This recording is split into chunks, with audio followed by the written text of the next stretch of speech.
d'accéder au monde spirituel, je parle d'accéder au monde spirituel divin. Je parle d'accéder au monde spirituel. Et quand je parle d'accéder au monde spirituel, je parle du monde spirituel divin. Il y a deux sphères dans le monde spirituel, le côté satanique et le côté de Dieu. Il y a l'aspect satanique et l'aspect divin. Il y a le monde des sorciers, il y a le monde des anges. Et que ça soit Satan, que ça soit de Dieu, tous ceci forment le monde spirituel. Mais il est déplorable, bien aimé, que lorsque nous parlons du monde spirituel, malheureusement, quand on entre dans l'aspect spirituel, on trouve plus de sorciers que les enfants de Dieu. On trouve plus de païens que les enfants de Dieu. Tu es à la maison avec un sorcier, une sorcière. Elle connaît qui tu es, elle connaît ta vie. Elle voit même les choses arriver, mais toi, tu es enfant de Dieu, tu ne vois pas. Tu viens à la maison avec une sorcière, un sorcier. Elle connaît même l'étoile qui brille sur ta vie. Elle connaît même ta destinée mieux que toi. Tu es enfant de Dieu, tu ne connais même pas qui est à côté de toi. Parce que lui, le sorcier, il a la capacité d'entrer dans le monde spirituel.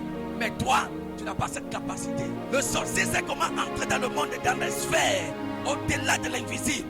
Mais toi, enfant de Dieu, tu ignores la porte d'entrée ni la porte de sortie. C'est pourquoi le sorcier peut faire de toi ce qu'il veut. On peut manipuler ta destinée comme on veut. Les sorciers de ta famille peuvent faire de toi ce qu'ils veulent. Les marabouts de ta famille peuvent faire de toi ce qu'ils veulent. Les antichrists peuvent faire de toi ce qu'ils veulent. Jésus par-ci, tu es là, Jésus par-là, tu es là. Accéder au monde spirituel. Lorsque je parle d'accéder au monde spirituel, je ne parle pas de ceux qui sont à la porte du mouvement spirituel. Dans l'église, ici présentement, il y a beaucoup d'activités spirituelles qui se passent au sein d'une congrégation comme ici à Troulaï. Mais cependant, il y a des activités spirituelles qui ont lieu pendant un culte, pendant une prédication, pendant la louange, pendant l'adoration, même pendant la direction. Mais beaucoup d'enfants de Dieu sont à la porte de ce mouvement spirituel, mais ne sont pas connectés à ce mouvement spirituel. La Bible déclare, Job était devant l'autel à l'heure du sacrifice. Et pendant ce temps, Dieu était présent. Satan était aussi présent. Et pendant que Job était présent à la porte du mouvement spirituel, il n'était pas au courant de ce qui se passait autour de lui. Dieu et Satan étaient en train de discuter de son sort, de son avenir, de son lendemain. Job était là, ses enfants étaient là, mais Job n'était pas au courant de ce qui s'est passé autour de lui. C'est pourquoi ce qui a été décidé entre Job et Dieu, c'est ce qui a eu lieu. Or, la Bible nous enseigne dans le livre d'Ésaïe 33, si je ne me trompe pas. Dieu dit, rappelle à mes mémoires pour que nous plaidons ensemble. Tu n'es pas capable de percer le mystère du spirituel, des mouvements spirituels qui se passent autour de toi. Comment tu vas rappeler à la mémoire de Dieu pour plaider avec lui? Parce que tu ne connais même pas ce qui se passe autour de toi. Tu ne sais, quand tu arrives à l'église, tout ce que tu sais, l'homme de Dieu est là, il va prêcher, les chansons là, ils vont chanter. Tout ce que tu vois autour de toi dans le physique, ta vie est limitée à ça. Or, cependant, nous sommes dans un monde physique, mais c'est le spirituel qui opère, c'est le spirituel qui domine, c'est le spirituel qui a le pouvoir. Mais regardez, bien aimé, je te parle de Job. Il est devant Dieu. Satan aussi est là. Mais Job est devant un mouvement spirituel. Il a d'offrir des sacrifices. Mais Dieu était présent. Mais Job n'était pas capable de pouvoir comprendre que celui à qui il est en train de s'adresser était déjà avec lui. C'est comme beaucoup d'entre vous ici. Seigneur, viens. Esprit de Dieu, viens. Pendant que le Saint-Esprit est déjà là depuis, il te regarde. Il est en train de te demander, tu veux quoi? Tu es en train de l'appeler. Il te demande, mais je suis déjà là, tu veux quoi? Tu as dit, Saint-Esprit, viens. Lui te parle, mais tu ne comprends pas alors qu'il est là depuis. Tu vois, c'est comme ça que beaucoup d'entre vous sont. À un certain moment, tu n'as pas besoin d'appeler la présence de Dieu. Parle à Dieu, il t'écoute. Parle à Dieu, il t'entend. Et il va te répondre. Lorsque je parle, bien-aimé, quand je parle d'entrer, d'accéder au monde spirituel divin, je dis, je ne parle pas de ceux qui sont à la porte du mouvement spirituel. Et lorsque je parle de ceux qui sont à la porte du mouvement spirituel, je parle des spectateurs spirituels. Il y en a des personnes ici, dans le monde même, dans les congrégations, c'est-à-dire dans l'église, qui ne sont que des spectateurs spirituels. C'est tout ce qui se passe autour d'eux. Ils ne sont au courant de rien. Quand quelqu'un tombe en transe à l'église, il est spectateur, il regarde. Quand quelqu'un est sous l'onction, il devient spectateur. Au lieu de se contenter de ta situation, tu commences à regarder ce que les autres sont en train de faire. La personne est déjà connectée au monde spirituel pendant que toi tu es complètement et totalement déconnecté. Et parfois même, certains sont étonnés de voir comment les autres sont sous l'onction. Ils se posent la question, qu'est-ce qui se passe? Parce que tu n'as pas la capacité de pouvoir percer le mystère spirituel qui se passe autour de toi. Lorsque je parle d'accéder au monde spirituel, je ne parle pas des animateurs spirituels. Il y en a des gens qui parlent de Dieu sans connaître Dieu. Il y a des personnes qui parlent de Jésus sans connaître Jésus. Il y en a des gens même qui parlent de Dieu alors que Dieu ne les connaît même pas. On les appelle des animateurs spirituels. Ils parlent de Dieu pour parler de Dieu. Et ça me fait mal de voir que beaucoup de chrétiens même sont sur cette palier. Tu parles de Dieu que tu ne connais pas. À la première prédication, je vous ai dit, un pasteur, j'ai été surpris de me demander, apôtre, comment est-ce que Dieu parle même aux hommes? Est-ce que cette affaire-là même c'est vrai? Il est étonné. Dis-moi même Dieu là même comment il fait, comment il est vivant. Il est un pasteur. Et je vous avais dit un pasteur très très réputé d'ailleurs. Il me pose une telle question. Vous voyez à quel niveau? Mais vous les chrétiens, oh, le monde spirituel, le monde invisible, c'est notre monde. La Bible déclare, il vous a donné le pouvoir. Mais le pouvoir qu'il vous a donné, c'est pour faire quoi? Ce n'est pas pour des choses physiques, c'est pour des choses spirituelles. Ce qui est au-delà de ce que tu peux toucher, de ce que tu peux palper, de ce que tu peux goûter, de ce que tu peux manger. Bien-aimé, le monde physique est trop limité. Car dans le monde spirituel, il y a plusieurs sphères et plusieurs compartiments. Tout ce que vous demandez est dans le monde spirituel. Tout ce que vous cherchez est dans le monde spirituel. Mais si tu n'es pas capable d'y entrer, comment vas-tu obtenir ce que tu cherches? Lorsque je parle d'accéder au monde spirituel, quand je parle des personnes qui sont à la porte du mouvement spirituel, je ne parle pas des aventuriers spirituels. Vous savez ce qu'on appelle les aventuriers spirituels? Ils viennent à l'église le dimanche et le lundi, ils sont en voie de nuit. Ils viennent à l'église le dimanche et le lundi, ils sont avec les marabouts. Ils viennent à l'église pour prier, adorer Dieu. Mais quand il rentre à la maison le soir, il envoie l'argent sur les marabouts, faire des sacrifices pour lui. Ce sont des aventuriers spirituels. La Bible déclare, si tu n'es ni chaud ni froid, je te vomirai. Que tu sois avec Dieu ou tu es avec Satan. Le marabout n'a jamais été serviteur de Dieu. Le charlatan n'a jamais été serviteur de Dieu. Le voyant ou la voyante, ceux qui les défunts, n'ont jamais été des serviteurs ou des servants de Dieu. Ils ont un Dieu qui s'appelle Satan, le menteur, l'usurpateur, celui qui égorge, qui détruit et qui dérobe. C'est lui qu'on appelle Satan. Donc un enfant de Dieu, un soi-disant chrétien, qui vient à l'église le dimanche et qui consulte les marabouts, frère, tu es en train de jouer avec ta destinée. Même Satan sait que tu n'es pas un homme constant, donc il ne peut pas te prendre au sérieux. Il va te vendre aux enchères. Quand je parle de ceux qui sont à la porte du mouvement spirituel, je parle des imitateurs spirituels. Les imitateurs. J'ai vu papa Papa a soufflé sur l'eau 7 fois pour donner à quelqu'un, la personne a pu, il est guéri. Tu rentres à la maison, tu vois les gens sont malades. Toi, tu prends de l'eau, tu souffles sur ça. 7 fois. Tu donnes à la personne de boire. Dis à ton voisin, ça ne va rien faire. Quand je souffle sur l'eau 7 fois, là, tu sais pourquoi je souffle. Quand je prends la terre, je dis à quelqu'un, prends la terre, la mange. Tu seras guéri là. Tu sais pourquoi je lui donne la terre de manger. Je prends l'huile d'onction, je dis bois. Tu sais pourquoi je lui donne l'huile de bois. Toi aussi, tu arrives au quartier. Quelqu'un est malade, dit que mon père donne l'huile d'olive aux gens de bois. Wow, aussi, bois. Tu vas guérir, frère.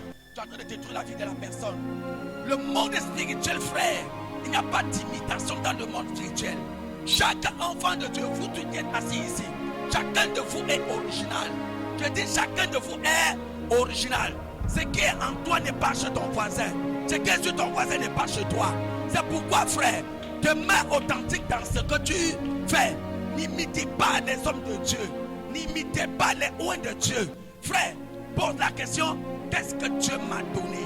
Et on va essayer de déguiser pour donner un sens et une force au potentiel qui est en toi. Et tu seras un homme authentique et fort. Lorsque je parle des personnes qui sont à la porte du mouvement spirituel, je parle ici des soi-disant marmailleurs spirituels. Les marmailleurs spirituels, ils sont trop nombreux à ceux de nos jours. Les marmailleurs spirituels, ils utilisent le nom de Jésus comme un commerce. Ils utilisent les chrétiens même comme un commerce. Et les chrétiens aussi, ils voient Dieu comme un businessman. C'est-à-dire, je peux aller forniquer, je peux aller voler, je peux aller faire tout ce que je fais de mauvais. Mais quand je vais venir à l'église, Dieu va me pardonner. Quand je vais venir donner mon offrande, Dieu va m'exaucer. Quand je vais donner ma dîme, Dieu va m'exaucer. Je peux faire comme je veux, Du moment où je parle en langue, Dieu est avec moi. Frère, tu es menti. Tu es marmailleur spirituel. C'est comme ça que vous êtes. Tu es dans ta prostitution. Tu arrives à l'église. L'homme de Dieu te dit, ma fille, Dieu me dit tu vas te marier. Donne 1000 dinars. Mais tu donnes 1000 dinars, il va manger, son ventre va pousser, tu n'auras rien. Dieu n'exauce pas ce genre de prière. Alléluia. Toi aussi, tu ne veux pas quitter ton péché.